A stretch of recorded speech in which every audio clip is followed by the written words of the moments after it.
And as Jesus said to the Canaanites at Galilee, fear not, thy Mercury is just in retrograde. The word of the Lord, Dad.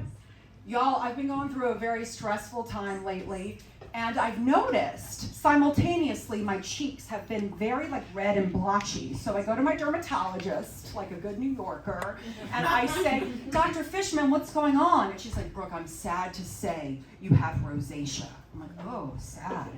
And right? Usually it's caused by stress or spicy foods. I'm from Louisiana. It's like the spicy foods don't bother me, so it must be the stress. But y'all know who else has really rosy red cheeks?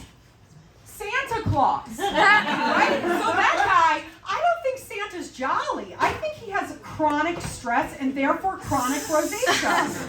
But what does Santa have to be stressed out about? Well, yeah, and then I was thinking, I was like, you know what? My anxiety starts thinking. I'm like, well, Santa's stressed out about a lot, Brooke. He's stressed out about Blitzen and Rudolph boycotting him. They joined the union. He's thinking about maybe Santa Claus, Mrs. Claus, two-timing him with the elf on the shelf. That little guy is cute and persnickety and he has a little funny personality, if snarky is your type. But I think what Santa's most anxious about is the climate of the times. He's worried about artificial intelligence taking over his job. Right? Any writers or actors in the house?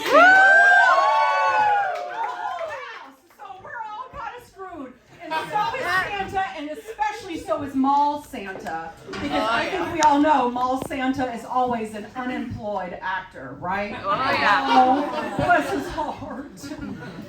Y'all, Bless his heart. bless his heart. That is another very Southern thing about me that I just won't shake.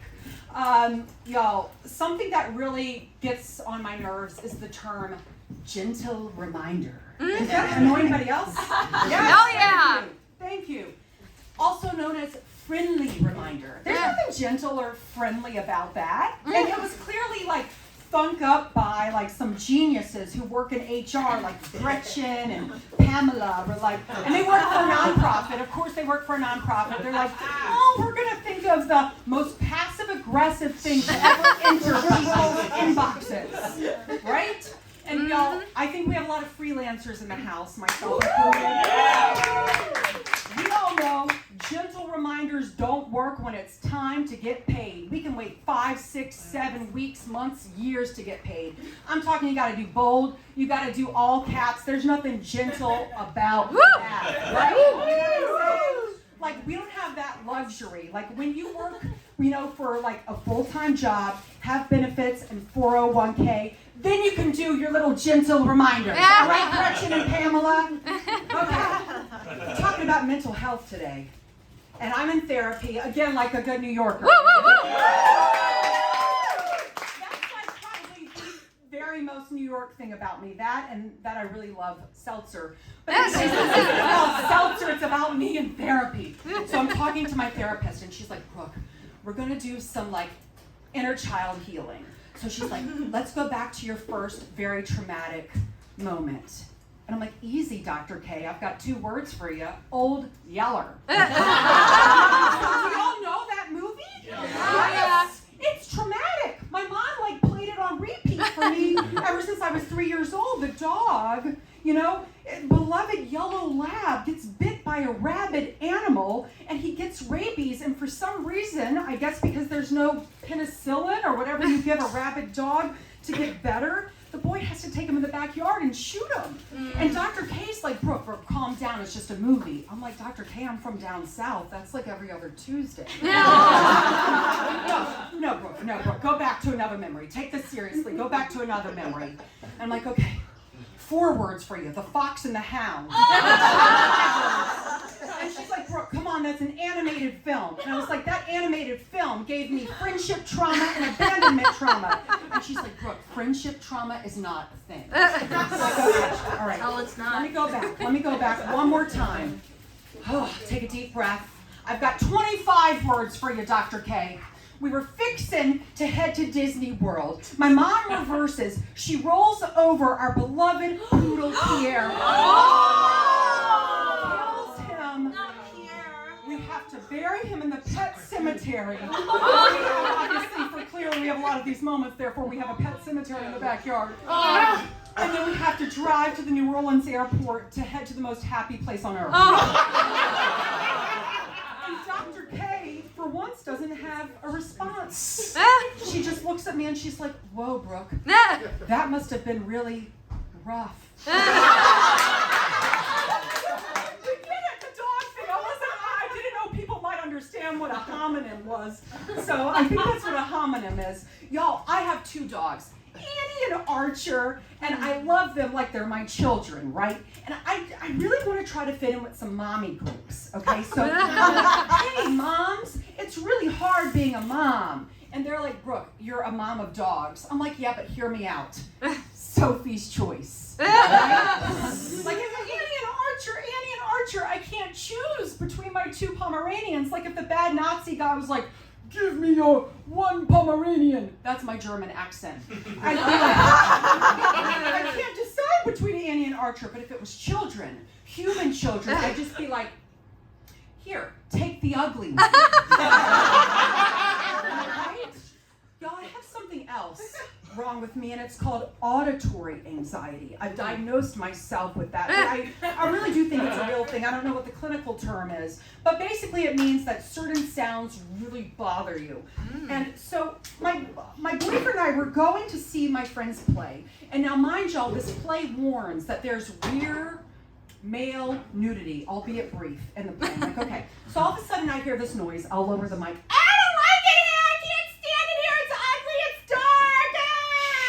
Like, what is that sound? It's the sound of a child. And I know the best thing is to remove myself from this sound so my anxiety doesn't start to creep, but I'm already sweating. So I go down to the basement. I'm like, oh, just trying to go to the bathroom, and all of a sudden I hear, oh my God, I don't like it down here either. It's yucky, it's dark, it's scary. I'm like, clearly, kid, you've never left Westchester or Long Island. You've never seen an off-Broadway theater? Yeah, I know, they're pretty scary. The bathroom, and I go up to the kid, and I'm trying my best to like let my anxiety go and just be like friendly Brooke, and I'm like, oh buddy, you scared? I'm scared too. And the mom's like, stop. Kind of like, don't tell him you're an adult and you're scared. I'm like, wait, but it's okay to be scared, right? Anyway, so I'm like, I can't win with these people, you know? At first I have auditory anxiety, now I'm feeling like guilty and sad. I'm like, I gotta go upstairs and we go sit in the theater. And all of a sudden, behind me, kick. The kid is sitting right behind us. And then it gets dark. And for some reason, the magic of the theater, the magic of the brief rear male nudity calms the kid down. But at intermission, okay, the parents must be like, oh, this kid is so good, let's get him a toy.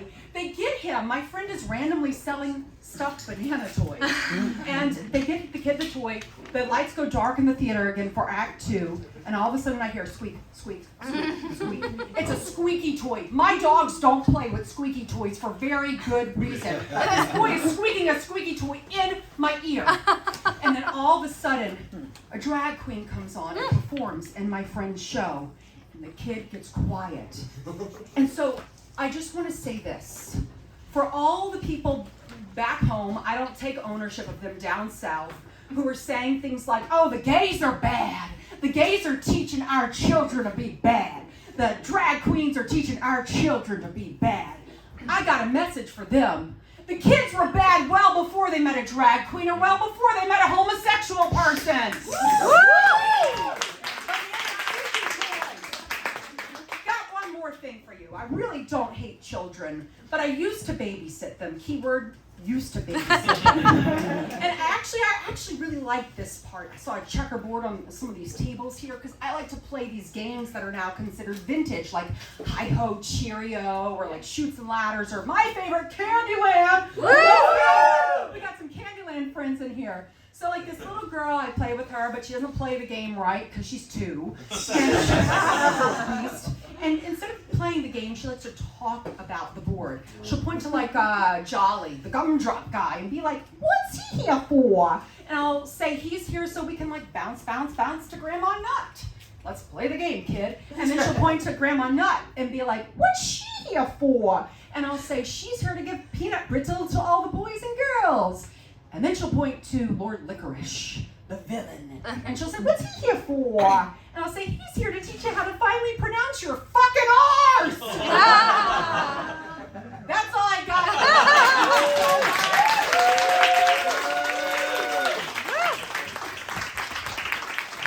Thank you, Sarah.